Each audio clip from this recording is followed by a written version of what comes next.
Nutukimas ne valios stoka, o liga. Svorio nepasirinksi. Gydymą gali. Pasitark su gydytoju. Daugiau informacijos manosvoris.lt.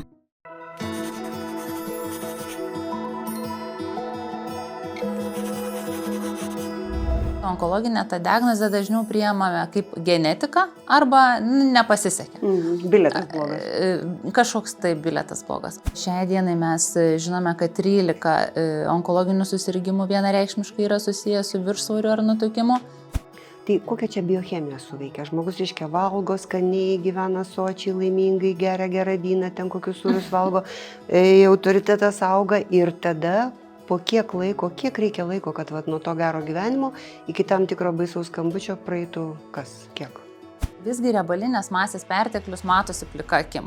Nereikia nei laboratorijos, nei mokslo, nei daktaro kažkokio. Bet galima gražiai apsirengti. Gudriai Ne, apsirengti. tai, bet jau čia veidrodis, antras etapas bus. Estetiškumas tai Rubenso moteris, ar ne, jos stambios, gražios. Jo, bet jis tik 40 metų gyvena. Tai tam ir esmė. O man kaip onkologai norisi, kad mes to ilgamžiškumo siektumėm visom įmanomam priemonėm. Tai iš tiesų padarė ganėtinai didelį proveržį, nes anksčiau mes su nutukimu nelabai ką turėjome. Tiesa, mes dar mokėmės tais laikais kaspiniuočius gyvalgydami. Baisi istorija, aš esu tik tai girdėjus.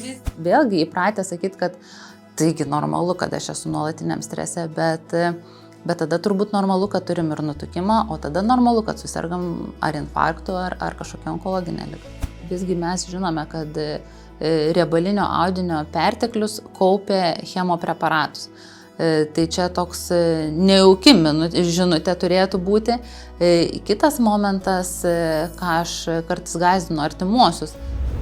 Kas nenorėtų būti lengvas, lieknas ir be jokio papildomo kilogramo? Aišku, klausimas tikrai yra retorinis, bet jisai turi didelę potekstę.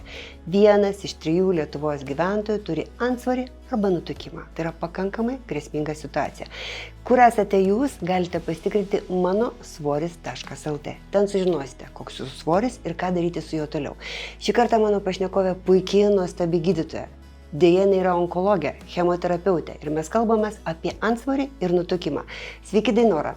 Man labai smagu jūs matyti ir aš tikrai esu gerokai pati nustebus, kad vis dėlto antsvoris ir nutukimas yra siejamas su onkologija.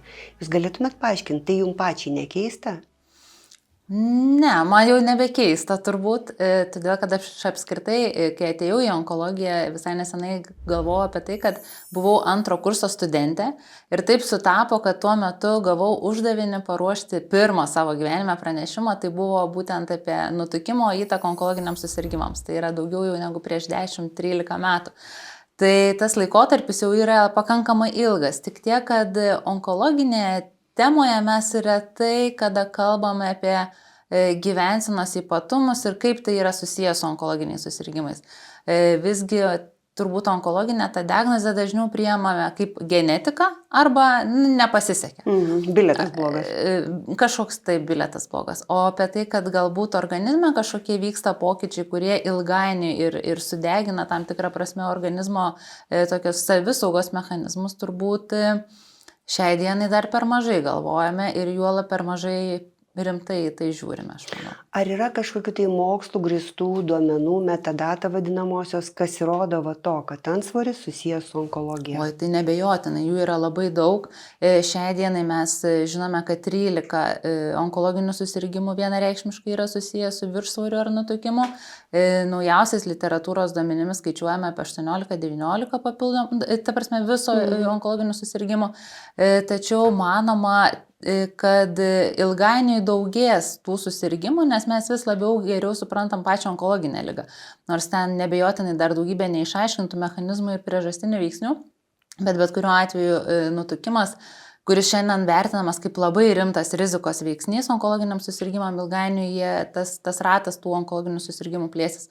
Ir kitas labai svarbus aspektas, kad nutukimas yra susijęs ne tik su didesnė, dažnesnė onkologinių susirgymų rizika, bet tam tikriems susirgymam lemia blogesnį atsaką į gydymą, kas aš manau irgi labai svarbu pagalvoti, nes mes turime galvoti ne tik apie šiandien galbūt esančius onkologinė prasme sveikus žmonės ir kaip viršsvoris ir nutukimas blogina jų tą gyvenimo kokybę ir sveikatą.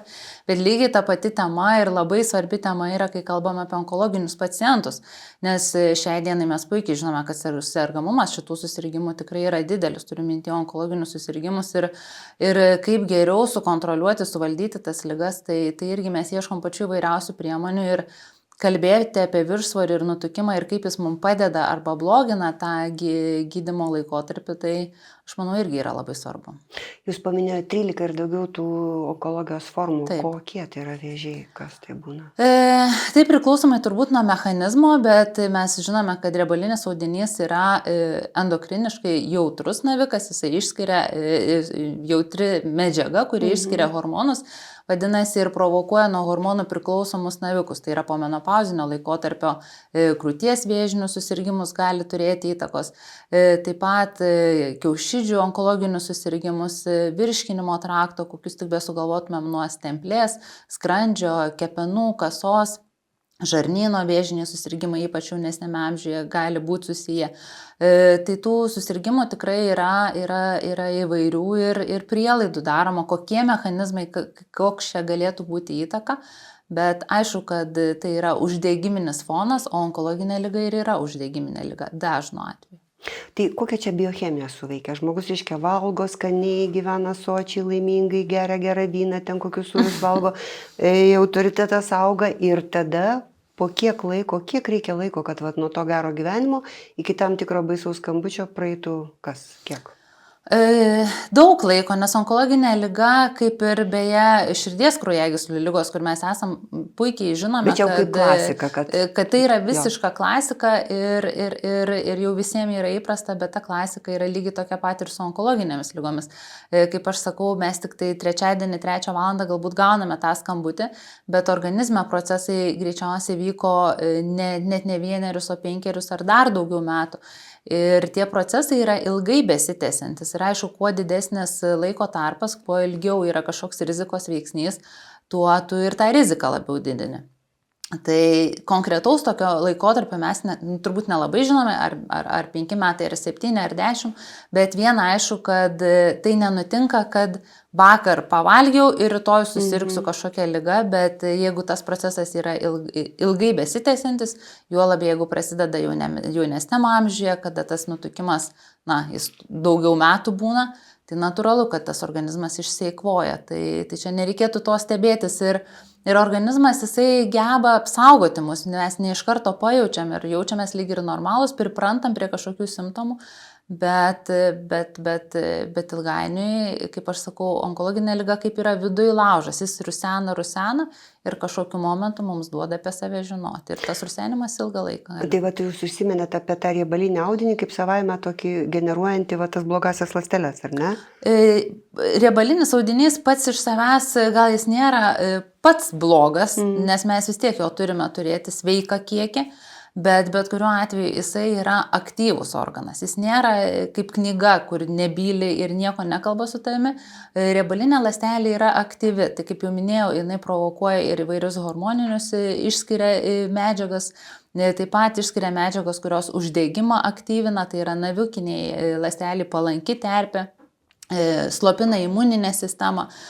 Tai tų metabolinių pokyčių vyksta daug skirtingų krypčių ir aišku, tai arba hormonai, arba hormonų tas disbalansas, arba imuninės sistemos nusilpimas, sisteminis uždegimas ir ilgainiui tai yra labai palanku vėžiniams ląstelėms pradėti augti, mutuoti, kas ir nulėmė kodėl nutinka, mes visi turime vienas momentas, kad sveikos ląstelės uždegimo fone tampa vėžinėmis ląstelėmis, kitas momentas, kad dėl lėtinio ilgą laiką besitęsiančio uždegimo organizmas yra nusilpęs, imuninės sistemos nepakanka ir tos ląstelės tada jau išbujoja. Ir ilgainiui po tų 5 ar 10 metų suformuojamas tas darinys, kurį mes jau gebam pajausti arba nustatyti. Dabar labai daug kalbama apie tą uždegimą, apie tą vidinį uždegimą, bet yra kažkokie tai objektyvūs, parametrai, tyrimai, kažkokie rodmenys, kurie parodo, kad viskas jau man ten užsidegė kažkas. Tai ar tu tiesiog gyveni ir kaip ant tos kažkokios statinės staiga sprogsta viskas? Viena vertus, aš manau, mes visi tam tikrą prasme ant statinės gyvename, nes mūsų gyvensena ir tas organizmas yra labai įvairialypis ir nėra tokio vieno rodiklio, kur tu pasidariau kraujo tyrimą ir aišku, kad sveikas arba jau kažkuo sergu. Taip, literatūroje ieškoma, tai ir tas pats uždegiminiai rodikliai, kuriuos mes puikiai žinom, C-reaktyvinis baltymas, ENG, imuninės sistemos tam tikri rodikliai gali būti vertinami, taip pat gliukozės, nuolatinis perteklius.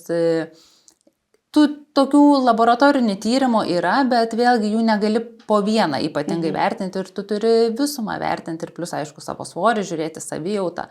Tai tas toks vieno, kaip mes mėgstame, kažko nėra, tai yra visą laik sistema kažkokia tai sudėtingesnė. Nes su to svorio žiūrėjimu tai kaip yra žmogaus gyvenimo įvairios fazės, ten moteris ir pastoja ir ten kažkaip tai prigyvena tokių menopauzių, dar kažko tai, bet yra objektyvus rodikliai, vat, pavyzdžiui, KMI, liemens apimtis, kilokalorijos, tokie vat, kaip ir target tokie taškai, kuriuos tu gali panaudoti. Ar tai yra visada teisybė, va tai, ką tu naudoji, pavyzdžiui, KMI, tikrai 100% visada viską išaiškina, kad jau tu viskas to riboja ir tau reikia susijimti. Tarkim, liemens apimtis, nuo konstitucijos priklauso, nepriklauso, vis tiek tai 80 keli centimetrai, kurie tau pasako, tu jau esi toje blogoje grupėje. Kilokalorijų suvartojimas, suvartoji per daug ir tavo blogai. Toks platus labai klausimas, bet aš bandau iš žiūrovų pozicijų suprasti, bet vis dėlto kada skambutis turi skambėti. Man tai asmeniškai atrodo, kad skambutis turi skambėti, kai tu pats savo veidrodėje nepatinki, objektyviai žiūrint. Tai mes nekalbam apie liesų žmonės, kurie savo nepatinka, bet visgi riebalinės masės perteklius matosi plika akim. Nereikia nei laboratorijos, nei mokslo, nei daktaro kažkokio. Bet galima gražiai apsirengti. Ne, tai, bet jau čia veidrodis antras etapas bus taip, tai tas yra, bet iš principo... Na gerai, paplūdimyje galbūt, jeigu tu jau jautiesi nejaukiai, tada kažkas yra ne taip greičiausiai. Todėl, kad taip mes turime tarsi ribas, kūno masės indeksas 25, 27 arba 30, kur jau tikrai aišku ir daktarui, ir kaimynui, ir tau pačiam, kad jau yra tas nutukimas. Viršsvoris virš 25, bet vėlgi negali vienareikšmiškai pasakyti, todėl, kad kitas žmogus ateis pilnas raumens ir jis svers tą patį, tas KMI bus toks pat ir sakys, tai kaip man jūs prišnekėjot, kad aš jau čia viršsvoris ar nutukęs, tai taip nėra. Ir tai priklauso nuo konstitucijos, tai negalėtum tu į vieną tą lentelę į stalčių sudėlioti skirtingų žmonių. Bendraja prasme taip, mes turim liemens apimtį 88 cm, tarkim, moteriam, arba tas mano minėtas KMI 30, kur jau tikrai visiems yra aišku. Bet mano manimu, tai kadangi mes kalbam ne tik apie riebalinio audinio perteklių, bet mums reikia ir raumens, kuris mus palaikytų kuo ilgiau sveikais ir tas ilgamžiškumas, kuo ilgiau mes būtumėm sveiki visom prasmėm, tai mums reikia, kad riebalą pakeistų raumuonų. Tai jeigu jau tau nepatinka tas vaizdas, tai vadinasi, to riebalo kažkiek yra daugoka turbūt. Ir vėlgi priklauso nuo to, kiek to yra riebalo ir nuo to sprendimai priklauso. Jau kai KMI 30 arba 27 ir mes jau turim papildomų ligų kažkokių, tai čia greičiausiai reikia specialisto komandos, specialistų, kad padėtų mums kažkaip susitvarkyti su šitą sveikatos problemą. Tai taip išeina, bet jūsų klausant, kad nelabai jau čia pats žmogus gali susitvarkyti, ar ne, kad vis dėlto reikia ieškoti pagalbos, kaip minėtas tas mano svoris LT, tu gali pasižiūrėti. Bet gerai, tu pasižiūrėjai, tu sveikai gyveni, tu ten kažko tai nedarai, sportuoji ir vis tiek, pavyzdžiui, laikosi tas, ne 25, o ten kažkiek tai daugiau, tas KMI. Aš manau, kad komandos mums visada reikia, kad ir kokią mes sprendimą gyvenime spręstumėme ir šeima tam reikalinga, turi apskritai omeny, kai mums kažkokius iššūkiai susiduriam su iššūkiais, lygiai tas pats ir specialistų komanda. Aš labai lyginu galbūt su onkologinės ligos valdymu, čia irgi neužtenka vieno onkologo, mes turim būti daug įvairių specialistų tam, kad tu kokybiškai galėtum pagelbėti tą kelionę per vėžį. Lygiai tas pats yra tam tikras ir ta kelionė su tuo nutukimu ir viršsvoriu. Vienas pats, juolab, kad mes šiai dienai turėtumėme labai gerai suprasti, kad nutukimas ar viršsvoris tai yra lėtinė, ilgai besitęsianti liga. Tai nėra išsimislijimas kažkoks, tai nėra, kad geriau pavalgiai ir gražiau atrodai, bet ilgainiui mes puikiai suprantame, kad tai yra su daug neigiamų pasiekmių liga. Tai vadinasi, ligą visuomet turi gydyti specialistai ir greičiausiai dar komandinis darbas. nes čia ne tai, kad aš nevalgysiu savaitę ir viskas grįž. Tai čia tokiu atveju KMI bus labai arti normos ir viskas su to labai greitai išsispręs. Bet jeigu mes kalbame apie ženkliai didesnį KMI, kaip minėjau, 27 plus gretutinės ligos, 30, tai jau apskritai mums reikia komandos įvairių specialistų, kuri galėtų įsivertinti, kokios tos pagalbos reikalingos. O jūs galite pasakyti, kokia tai būtų komanda? Nes aš, pavyzdžiui, dabar staiga įsivaizduoju, gerai, tarkim, aš turiu kokius 27 ir einu pas šeimos gydytoją ir man sakys, tai žinai, neturi ką veikti, jeigu čia taip užsiminėjai tokiais dalykais. Ar visuomenė jau pripratus prie to, kad nutukimas yra liga, kad tai nėra tik tai apsileidimas, kad yra tik tai truputį gal negražu, gal čia nusirengti negalima? Ar jau tas medicinos atsakas tose institucijose, kurias kreipėsi, jau yra pakankamai geras? Labai sudėtingas klausimas turbūt, todėl kad, manau, yra ir taip ir visuomenėje, ir medikų bendruomenėje. Visuomenėje mes nutukimą turbūt visgi gal labiau vertinam kaip arba valios nebuvimą, arba tą tokį kažkokį prisigalvojimą ir tarsi normalu, aš galvoju apie savo draugų ratą, tarkim, tai vis dar mes nelabai esam linkę priimti tai, kad tai yra liga, tam tikra liga. Nei jokia nei gėdos liga, jokių būdų, ar ten kažkokia dar, bet tai yra liga, tai yra lėtinė mūsų organizmo liga. Tai tų specialistų, turbūt mano manimu, pirmiausia, tai yra visgi psichoterapija, nes tau turi pasakyti, tu turi gebėti priimti, neįsižeidžiant, ne kažkaip neigiant visą tą situaciją, bet priimant, suprantant, nedramatizuojant ir tada ieškant sprendimų. O tuo metu, kai tu gali objektyviai priimti ir suprasti, kad tau galbūt kažkokios pagalbos reikia, tai tuo metu yra jau atsiduria ir visi galbūt medicinos atstovai, tai ar dietologai, mitybos specialistai, endokrinologai, gastroenterologai, onkologai, bet kas, tų specialistų tikrai yra labai daug, kurie mes vėliau galim dėlioti tą žmogaus situaciją, nes kiekviena jinai yra individuali. Taip. Ir gretutinių ligų gali būti skirtingų ir labai daug, kur tau reikia sudėlioti tą bendrą kontekstą kažkokį tai. Chirurgų reikia nepamiršti, kurie irgi dar gali labai daug prisijungti prie šitos pagalbos. Bet mano manimu, pirmiausia, tai yra žmogaus ta tokia savimonė, kad reikia kažką daryti ir tikrai nepulti nevalgyti, badauti ir tai priimti kaip vienintelę sprendimą kažkokį tai. Nes čia trumpalaikių tų sprendimų nelabai yra. Tu turi gyvenseną keisti ir tuo pačiu, aišku, pasitelkti tai, ką mes šiai dienai turbūt turim medicininio, nežinau, kažkokio laimėjimo. O ką mes turim? Kokie mūsų laimėjimai šiandien? Tai mūsų laimėjimai turbūt vienas iš tokių, apart tai, kad mes apskritai pradėjom nutukimą vertinti kaip ligą. Bet čia tik jūs gal vertinate, žinokit, visuomenė tas netraktuojama kaip liga, va čia daugiau aš suprantu žmonės, kaip ir pradėjom nuo to, kad tai yra estetinis klausimas, požiūrio reikalas. Taip, tai yra požiūrio reikalas, bet turbūt dėl to aš ir esu čia, kad aš noriu, kad tai būtų ne tik ne požiūrio reikalas ir ne estetinė, nes estetiškumas tai Rubenso moteris, ar ne, jos stambios, gražios. Jo, bet jis tik 40 metų gyvena. Tai tam ir esmė. O man kaip onkologai norisi, kad mes to ilgamžiškumo siektumėm visom įmanomam priemonėm. Ir nutukimas yra viena iš tų priemonių, kur tu gali kontroliuoti, vėlgi pasitelkiant ar tai medikamentus, ar visą komandą iš tikrųjų turi pasitelkti. Tiek gyvenseną, tiek medikamentinę pagalbą, esant reikalui ir chirurginį gydymą, kur tikrai mes turim šiandien puikiai išvystytą ir mūsų Lietuvoje. Tai tiesiog tų sprendimo galimybių yra, bet pirmiausia, mes turim pakeisti požiūrį. Ir norint ilgiau kokybiškai gyventi, tas nutukimas nėra mums palankus. Dainora, kaip jūs vertinat tą situaciją, kuri pasaulyje dabar pakankamai gerai nuvilnijus ir labai daug matom socialiniuose tinkluose visokių sėkmės istorijų. Žmonės vartoja kažkokį medikamentą. Ir jie visi tiesiog lieknėja akise, jie gražiai akise, jie pasakoja savo sėkmės istorijas, kaip jie puikiai jaučiasi. Pasakykite iš medicininės pusės, tai yra, kaip pasakyti, trumpalaikio efekto padarinys, ar tai yra kelias į tiesą, į šviesą, kad tikrai žmogus susitvarko ir jisai lieka sveikojo kategorijoje?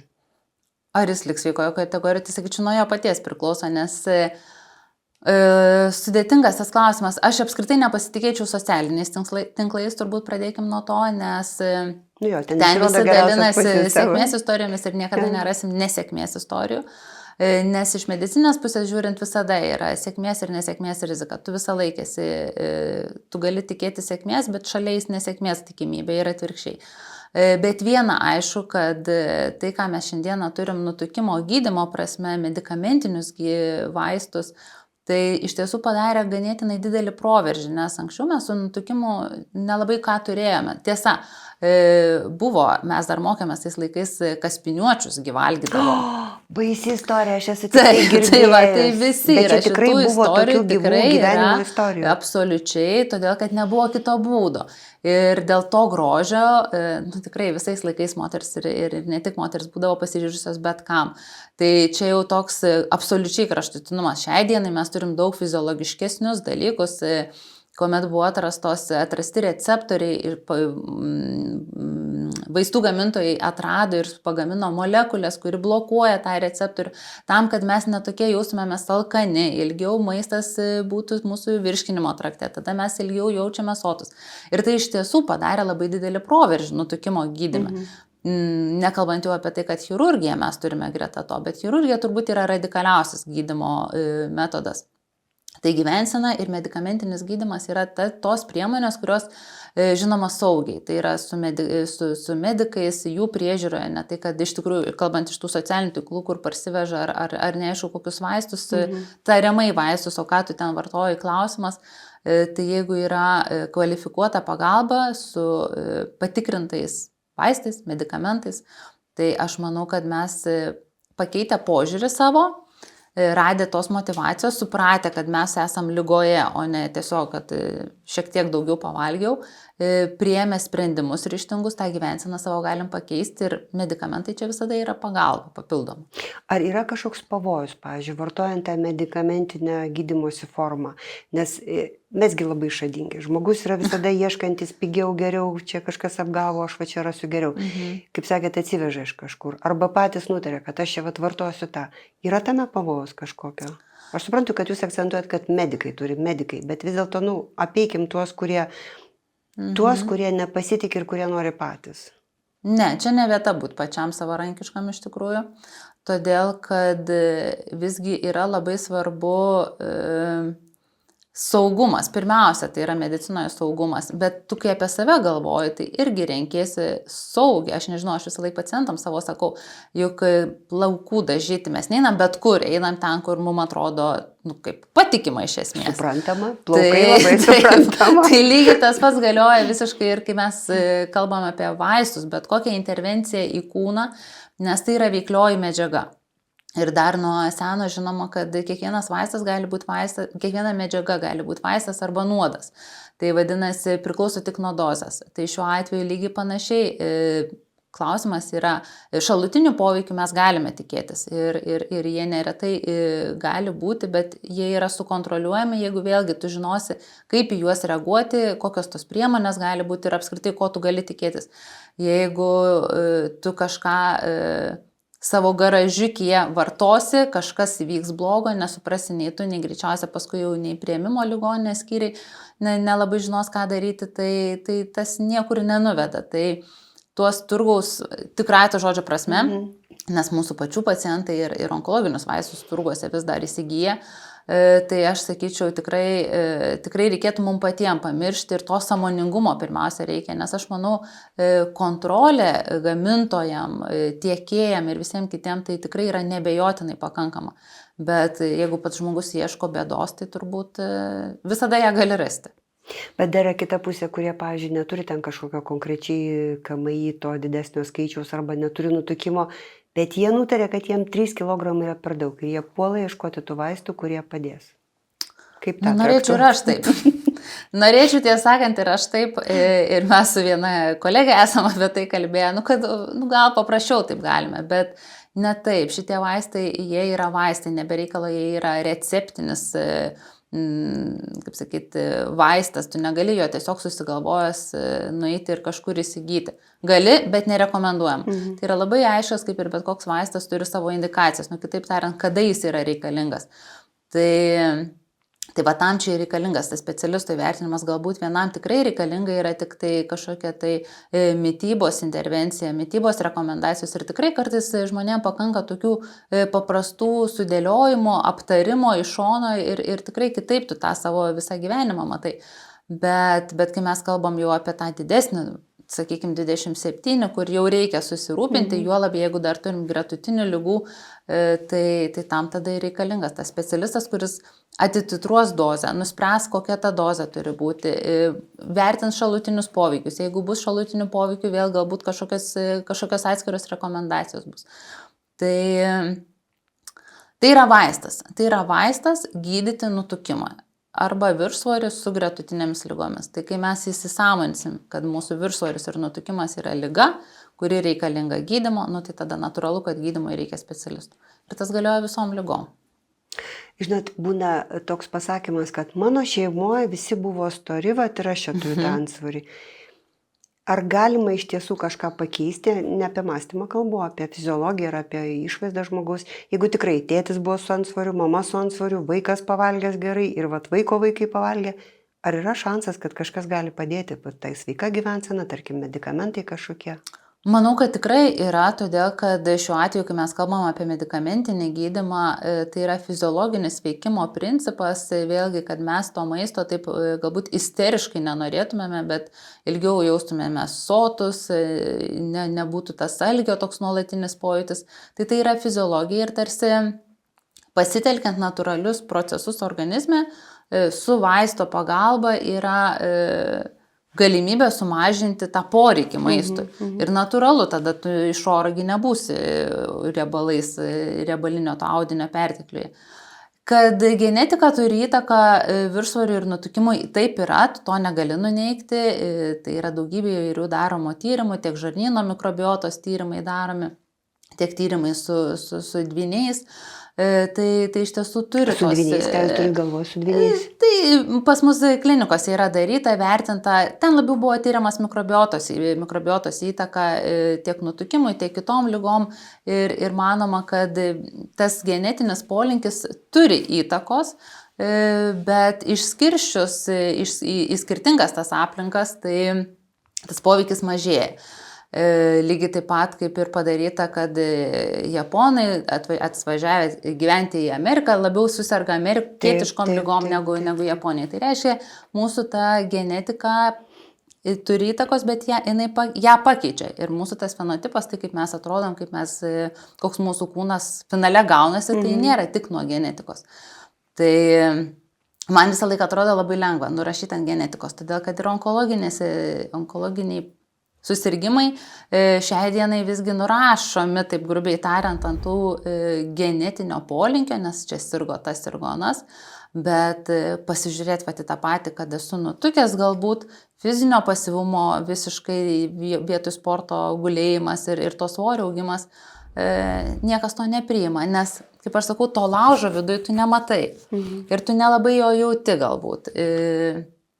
Ir dėl to viskas taip labai paprasta atrodo, kad liga ėjau ir nukrito iš dangaus, bet taip nebūna. Ir tol, kol mes neprisimsim atsakomybės, kad mūsų gyvensena yra pirmiausia priklauso nuo mūsų, tol greičiausiai mes sirgsim daugybę ligų, o onkologinė liga tai yra jau pasiekmė vieno iš veiksnio, tai nutukimo.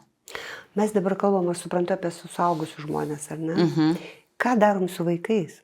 Nes vaikų problema aštrėja ir radau duomenis tokius, kad Lietuvoje tikrai sparčiai daugėja nutukusių vaikų. Taip. Tai yra sėdimas gyvenimo būdas, tai yra mityba, kuri visiškai pasikeitusi. Ir kas dar? Su vaikais tai turbūt yra labai dar sunkesnė tema, aš taip įsivaizduoju. Viena vertus, pirmiausia, tai reikia žiūrėti save, mano manimu. Todėl, kad... Čia kaip su tuo lėktuvu ir su kaukė, ar ne? Absoliučiai. Ir visur, kur tą gali pritaikyti principą, nes čia lygiai taip pat vaikai neskaito, bet kada tu paskutinį kartą skaitai knygą. Tai lygiai tas pats yra padėk telefoną, pasimk dviračių, tas vaikas irgi važiuos. Galbūt nevažiuos, galbūt eis į lauką, galbūt eis su paspirtuku, bet jis vis tiek kažką darys. O jeigu mes pareinam namo, atsisėdam prie stalo arba prie televizoriaus ir sėdim, knapsojam ten, Tai vargiai galime tikėtis, kad vaikai padės kompiuterius ir išeis į lauką. Tai jiems tas neįdomu, nes natūralu, jų tokia karta. Tai kad dabar ir tą lauką vaikam išeit pavojinga, jau vieniem čia ne tie laikai, kai būdavo vaikai su raktais ant kaklų lauke. Aš nežinau, žinok, mes gyvenam, pavyzdžiui, asmeniškai gyvename nelabai komfortiškame namuose, nelabai komfortiškose namuose, bet toj terpėj, kur yra daug vaikų.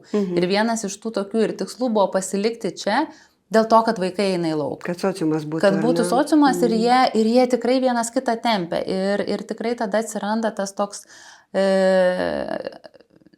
noras judėti ir tas judėjimas vis tiek būna geriau, negu jie sėdės namuose ir to kompiuterio reikės. Bet pirmiausia, taip pat turi kažką daryti. Ir aš turėjau labai tokį asmeninį pavyzdį namuose, kai mano mažoji dukra... Tai natūralu, jie visi prie kompiuterių visada sėdi ir čia pas mus net nereikia vaidinti, kad kažkaip kitaip yra. Bet kai aš pradėjau sportuoti namuose, jinai ateidavo kartu darydavo. Ir aš visą laiką ir draugiams sakydavau, čia yra, ta prasme, elementaru, abėcėlė, absoliučiai. Jeigu tu nori, kad vaikas judėtų, pirmiausia pradėk nuo savęs, o ne tai, kad eik su dviračiu pasivažinėti, o aš prie kompiuterio pasėdėsiu. Tai iš patirties galiu pasakyti, tas neveikia. O mityba, tai turbūt yra sekantis momentas. Keista, kai pagalvoji gerai, kad mes gyvename tikrai pritekliuje absoliučiai viso ko ir vis tiek mums yra prabanga valgyti sveikai. Ir aš pati ir ant savęs matau, ir vaikai, ir visame kame pasižiūri, juk visą laiką maistas yra bėgimo metu, kažkur, kažkaip, kažkada. Tai turbūt čia kitas momentas yra, kad vėlgi grįžtant prie gyvensenos, prie savimonės, kad mums reikia pirmiausia patiems susigalvoti kažkokius principus valgymo ir tą maistą žiūrėti vėlgi kaip į būdą palaikyti sveikatą, o ne tik išgyventi dar vieną dieną. Ir tie vaikai greičiausiai irgi atliepsi tai, bet... Keista, man kartais keista, kad kaip pasakoja tie patys vaikai mokykloje kokios nors sudžiūvusios daržovės ar kažkas, tai tada mes esam suaugę atsakingi už tai ir prisimti tą atsakomybę, tai turbūt mes turim. Tai vėlgi grįžtant prie to, kad vaikai nėra maži žmonės, nėra mūsų kopijos, bet jie absoliučiai priklausomi nuo mūsų yra. Tai man atrodo, kad kai mes pradėsime į tai žiūrėti visą gyvenseną, tai dar ir streso reikia nepamiršti, miego kokybiško, kur vėlgi visai užmirštos temos ir tie vaikai su telefonais juk ten ir naktimis po pagalbę būna ir neturi to normalaus cirkadinio ritmo, visą tai susiveda. Ir žmogus yra vienuma, jis nėra kažkoks atidalintas dalimis. Ir tas galiausiai suveda į įvairius sutrikimus, tame tarp ir tą nutukimą. Nes aš kažkaip nesu vienu specialistu šitoje studijoje, kiek kalbėjau, tai vis dėlto mitybos tema yra labai labai svarbi, be proto svarbi, ypač prie tų tokių letalinių ligų, kai sakoma, ką mes darom su maistu? Mes visą laiką su juo esam. Yra tas vadinamasis food noise aplinkoje. Visą laiką. Mes galvom, ko nevalgyti, mes galvom, ką valgyti, mes galvom, kad šitas sveika, šitas per balių bus, šitas ne per balių, čia man liūdna, čia man linksma. Visą laiką maistas yra. Kita vertus, to maisto kokybė vėlgi. Taigi, kiek žmonių gali rasti tą maistą, kuris iš tiesų yra vertingas, maistingas, turintis medžiagų, kurių reikia. Čia šitoj temoje ir onkologijoje yra ryšys. Yra ryšys, bet aš labai nemėgstu apie maistą kalbėti ta prasme, kad mes labai supaprastinam šitą reikalą, todėl kad aš manau, vėlgi priklauso nuo mūsų motivacijos, ar ne, tikrai yra kokybiško maisto, tikrai tu gali gamintis maistą, bet tai yra vėlgi sąmoningi sprendimai. Pasirinkti, skirti laiką, gaminti galbūt valgymui skirti laiką. Buvo Šveicarijoje susibūrusi tokia mokslininkų tyrėjų grupė, 3 vyrukai, kurie pradėjo tokį judėjimą kulinarinę mediciną.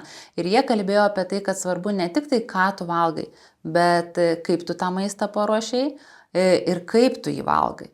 Ir su kuo turbūt valgai. Tai va čia tas momentas ir yra, kad ne kažkur tai prabėgom ar kažkur tai, bet tu tą laiką ir dėmesį skiri tam procesui. Bet maisto tema yra be galo plati ir nėra vieno atsakymo. Man kur kas atrodo svarbiau, jeigu mes esam išsimiegoję.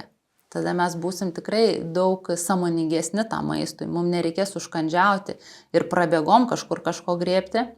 Lygiai taip pat, jeigu mes būsim fiziškai aktyvus, vėlgi mums nesinorės bet kur, bet ko griebti. Tai visa tai, sakyčiau, streso valdymas, miegas, fizinis aktyvumas ir mytyba, tai yra 4 tokie kertiniai momentai, neskiriant, kad kažkuris vienas svarbesnis. Apie maistą labai lengva galbūt šnekėti ir tiesiog didelė plati tema. Ir madinga dabar tema. Maistas yra labai madinga tema. Bet aš manau, kad madinga yra apie miegą. Vis palengvėlę tam pakalbėti ir lygiai taip pat apie streso valdymą, kur mes vėlgi įpratę sakyti, kad taigi normalu, kad aš esu nuolatiniam strese, bet tada turbūt normalu, kad turim ir nutukimą, o tada normalu, kad susirgam ar infarktu, ar kažkokią onkologinę ligą. Kodėl tada stebėtis? Nekartą yra pasakyti, ir aš esu girdėjus, kai žmonės susirga kažkokiam tokiam baisiom ligom, jie sako, aš pakeičiau visiškai požiūrį gyvenimą, aš pakeičiau visą mytybą, aš pakeičiau viską. Suskamba tas baisusis skambutis ir žmogus tada supranta, kad jau yra laikas kažką tai keisti. Kaip jūs žiūrite tas visas istorijas, jos kiek laiko išlieka tokio sėkmingumo, kad pakeičiau viską ir likau tame? Labai nuo žmogaus priklauso, bet iš tiesų aš pati savo darbą būtent per tą prizmę ir mėgstu, nes kiekvienas žmogus yra tarsi istorija, tarsi knyga. Ir retas, kuris visai taip nieko nepakeičia. Tikrai, manau, didžioji dalis pamasto, įsijaučia į visą tą kažkokį iššūkį gyvenime, kaip mes su pacientais kalbam raudoną kortelę, kur tu gavai ar geltoną, lengvesnę diagnozę, raudoną, agresyvesnę tą ligos diagnozę, futbolo aikštelė, jeigu kalbant. Tai tikrai žmonės susimasto ir daro visokius sprendimus. Kiek ilgai tęsiasi priklauso nuo sprendimų radikalumo. Nes vėlgi ta vadinamoji pop-onkologija, kalbant apie onkologinius susirgimus, jeigu lygiai tas pats ir su nutukimu, jeigu ėmiausi kraštutinių sprendimų, čia ir dabar, nežinau, per 2 savaitės nieko nevalgysiu ir numesiu ten 20 kg, lygiai tas pats ir su onkologiniais susirgimais, irgi nieko nevalgysiu arba valgysiu ten tik kažką tai.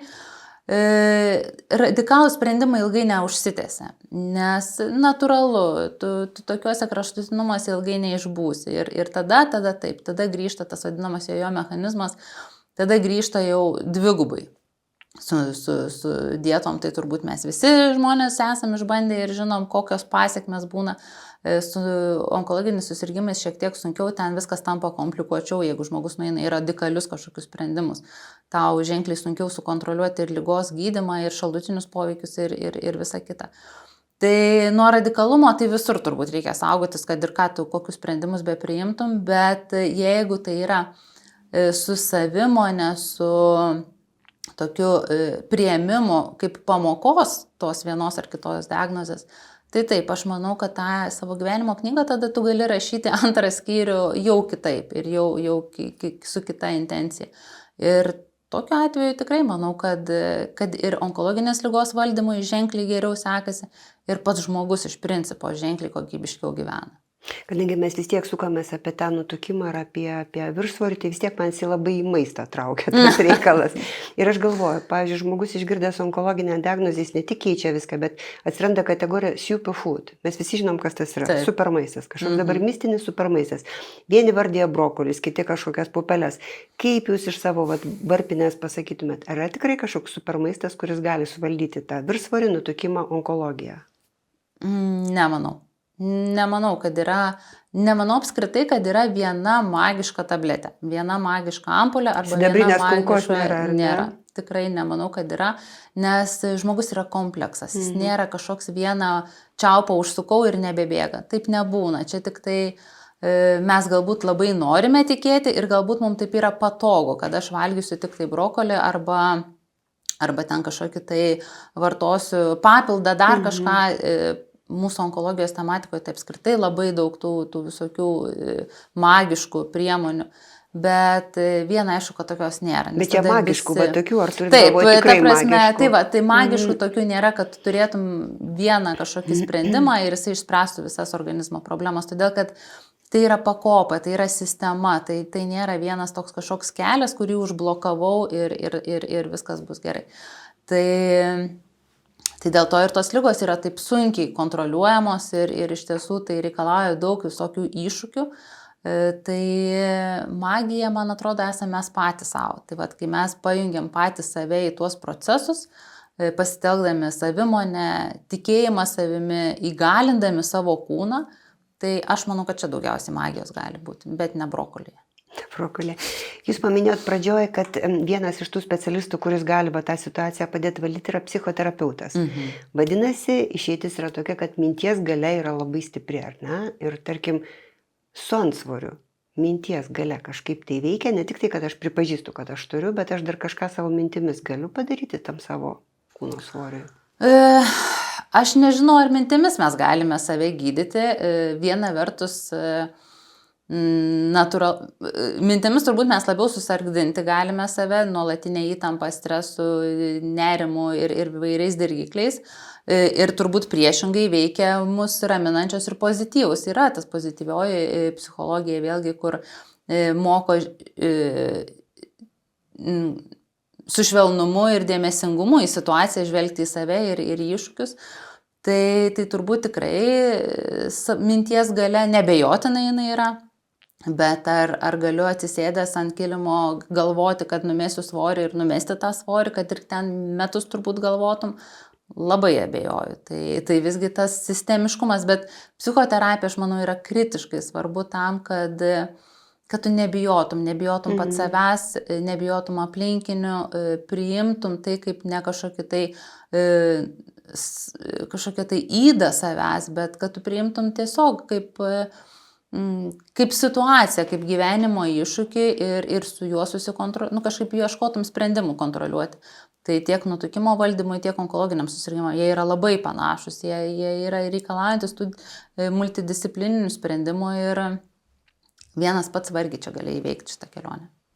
Man teko matyti tokią lentelę moterų kūnų, kur yra parodytos, reiškia, normalios ir nenormalios, turėjančios turėčios. Ir žinokit, aš buvau grupė žmonių, kai turėjom visi pasakyti, tai kuri jau čia yra riba, kai jau čia negerai jau darosi, jau kai čia viršsvoris ir antsvoris. Žinokit, nei vienas žmogus nepataikė, mes visi taikėme tas paskutinės, o pasirodo antsvoris ir nutukimas jau yra ten vos ne pirmoje, antroje pozicijoje, kai, beveik ten dar nieko nėra, bet jau yra. Kaip čia yra iš tiesų vis dėlto? Problema yra tai, kad pavojingesnis nutukimas tai yra tas vadinamas visceralinis riebalinis nutukimas. Ir taip, ir ta riba tarp sveiko ir nesveiko riebalo kiekio, taip grubiai tariant, yra turbūt labai siaura. Bet vėlgi niekas nesako, kad nedidelis riebalinio audinio kažkoks atsidėjimas jau pridarys kritiškai žalos ir būtinai lems onkologinius susirgimus. Nes vėlgi grįžtant visumą, galbūt tu būsi fiziškai aktyvus, tu turėsi stiprią imuninę sistemą ir to riebalinio audinio nebūtina būti su to vadinamu six-packu ta lenta, kad jau tikrai būtum sveikas. Juolab, kad mes puikiai žinom, kad ir su tokiais pilvo presais galima susirgti vieną ar kitą onkologinę ligą. Tai nėra vieno to kelio, yra pakopiniai visi šitie mechanizmai. Tai turbūt čia tame ir problema yra, kad sunku pasakyti, ar jau čia turiu tą pavojingą viršsvorį ar neturiu. KMI, vėlgi grįžtant prie to, vienas iš būdų, kuris gali truputėlį nukreipti mus, ar jau čia labai reikia susirūpinti, ar čia užtenka gyvensenos kažkokių intervencijų. Ir tai toks, sakyčiau, vienas iš objektyvių sprendimų, kur ne paveikslėlis, bet toks skaičius, kas mėgsta skaičius. Tai dabar aš įsivaizduoju, jeigu aš būčiau žiūrovas ir aš klausyčiau šito mūsų podcasto ir taip jau norėčiau savim pasirūpinti, tai pirmiausiai einu mano svoris LT, pasižiūriu, kas ten parašyta, išsimatuoju savo KMI, ar ne? Ir tuomet jau imuosi priemonių visų, kurios ten sudėtos pagal tą seką, ko reikia. Tai reiškia mityba, judėjimas, poilsis be streso ir tada jau specialistai. Tokia seka ar kokia kitokia patartumėt? Turbūt, kad galima tokią seką.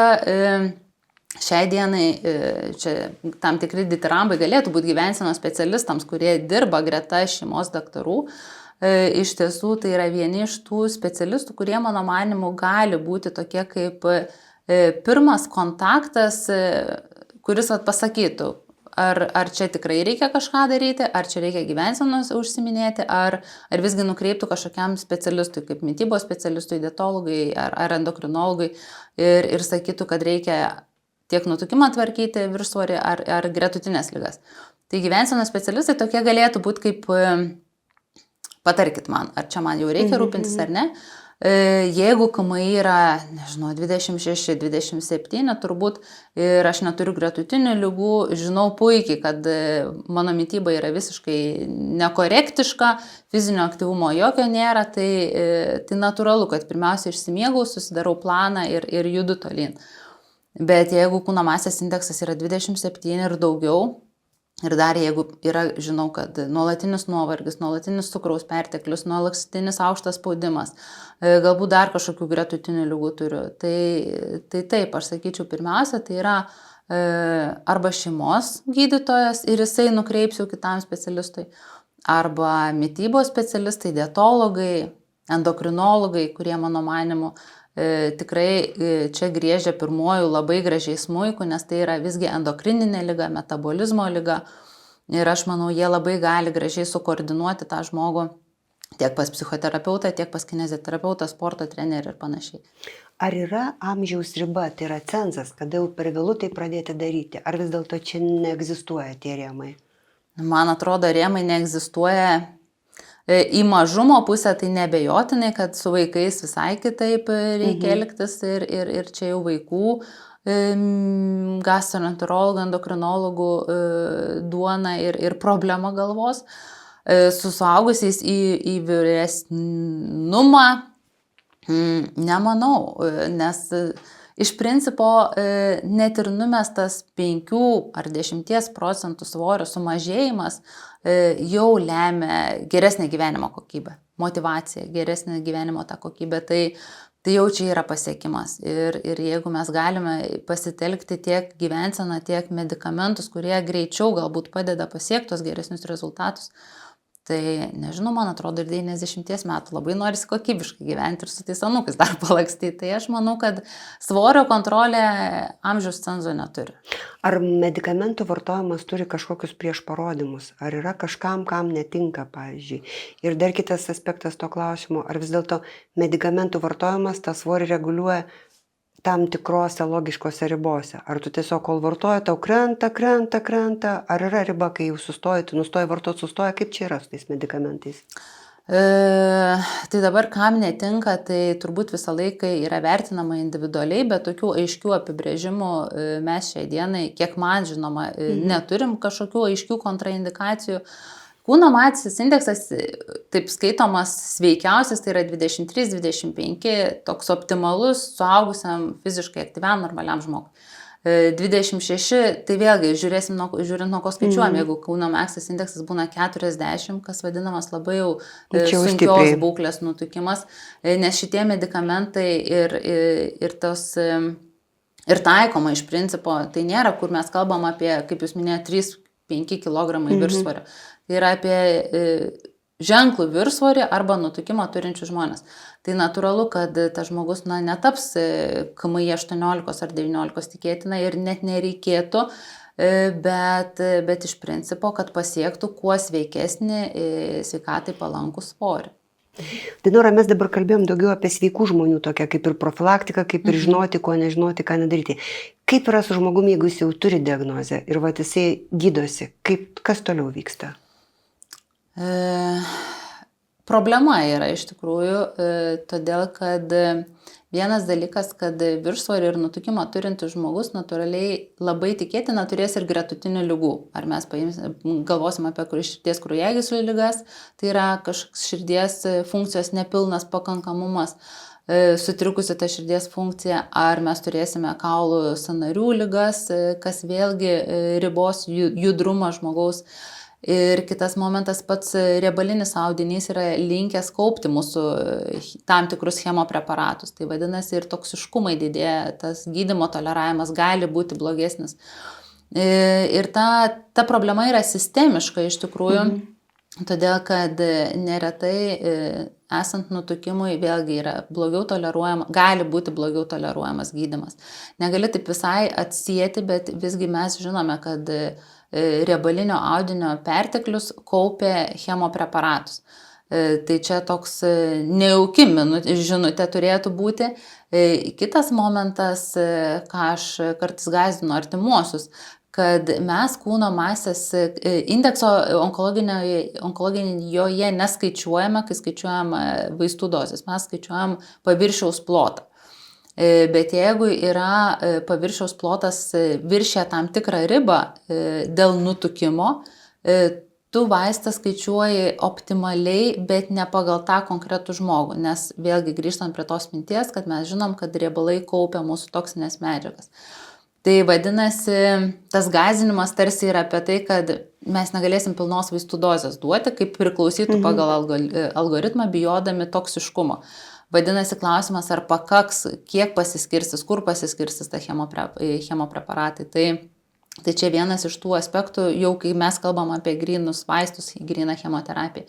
Bet nemažesnė yra problema tos gretutinės ligos, judėjimo, sunkesnis judėjimas. Vis tiek mums reikalinga chemoterapijos ar bet kokio kito onkologinės ligos gydymo metu žmogus, kad būtų judrus, kad kuo jisai bus funkciškai aktyvesnis, tuo geresni ir gydymo rezultatai bus, mažiau šalutinių poveikių. Tai tau bus ženkliai lengviau kontroliuoti visas pasekmes ir neigiamas, kurias mūsų gydymas neša. Tai natūralu, kad toks fiziškai pajėgus žmogus, jisai ženkliai greičiau ir kokybiškiau pereis šitą gydymo etapą. Ir kitas dar, kalbant apie sveikuosius pacientus ir profilaktiką, dabar pagalvojau, kad apie ką diskutuojama literatūroje, diagnostika. Čia vėlgi mes susidurėme su iššūkiais, natūralu, kad kai žmogus yra nutukęs, ar tai moterų krūtis, sakykime, yra didelės ir sunku nustatyti tam tikrus darinius. Lygiai taip pat yra kalbama apie psichologinius iššūkius, kad ypač tarp moterų, kad vengia eiti pas įvairius specialistus ištyrimui dėl to, kad gėdijasi tarsi savo tokio svorio. Tai vėlgi grįžtant prie to psichoterapeuto, kad jis išmoktų, kad čia ne apie gėdą, čia tiesiog yra apie problemą. Nes ta problema, jinai kaip domino, viena problema, antra, trečia ir ketvirta ir paskui susisumuoja daug tų visokių problemų. Tai nutukimą reikia spręsti, nes ar tai kardiologai susidurs su iššūkiais, ar onkologai, ar sąnarių gydytojai, traumatologai, bet kas. Tai visiems nutukimas yra nepalankus veiksnys. Dainora, o kaip jūs vertinat mediko etiką šitoje subtilioje problemoje, nes nepaslaptis, kad yra visokių daktarų ir visokių žmonių. Ir kartais yra nurodomi paso duomenys arba nurodomas svoris. Kaip žmogui reaguoti? Jeigu jisai tikrai turi antsvorį, turi viršsvorį, jam norisi kažką keisti, daryti, jis atėjo pagalbos, jam sako, pažiūrėk į save.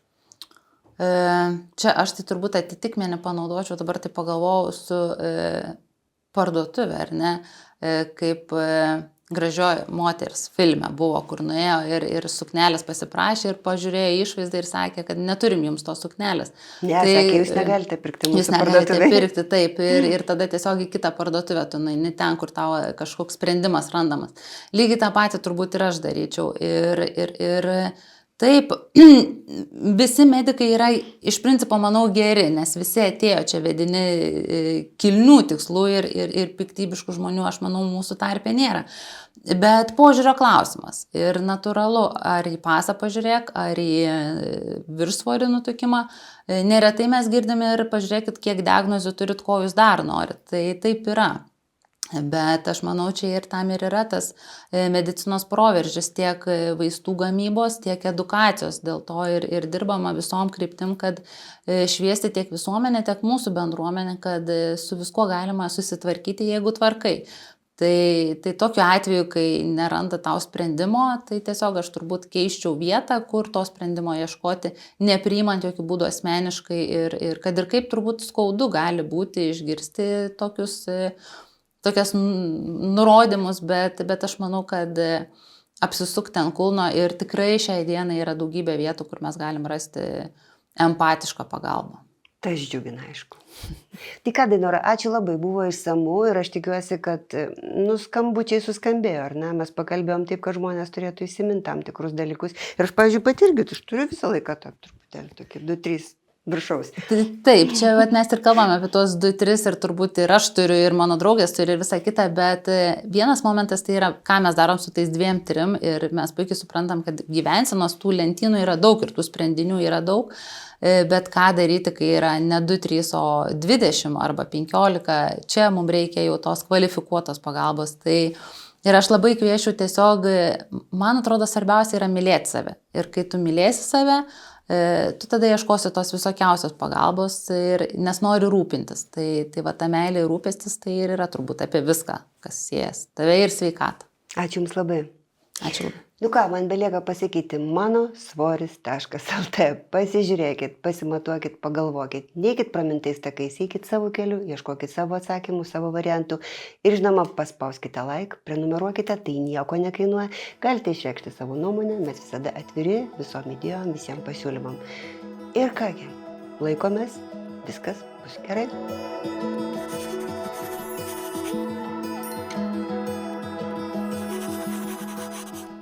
Nutukimas ne valios stoka, o liga. Svorio nepasirinksi. Gydymą gali. Pasitark su gydytoju. Daugiau informacijos manosvoris.lt.